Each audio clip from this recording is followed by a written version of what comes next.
I saw your question. You want to compute the sum of the squared residuals for least squared regression line in part D. So here I have part D. This is the regression line. By hand determine least squared regression line. You could use technology. And so what you got to do is take and plug in each value for x here. You got to plug in 2, 3, 4, 6, and 7 in for x and calculate y. So I've done it for the first one here. I've taken 2 and I put it into this equation here. Okay, so I've taken 2.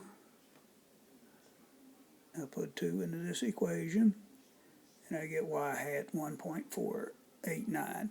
Then you take the actual value minus the answer you have here and you want to square that. And I get 0.2611. And you got to repeat this for 3, 4, 6, and 7.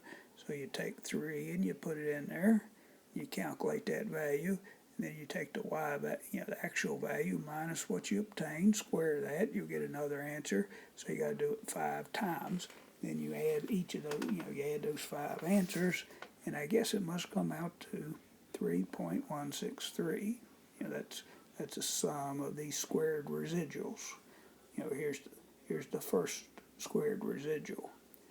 The difference is the residual, and then we're squaring to make sure it's positive. If we didn't square it, the sum would be 0. Hope this helps.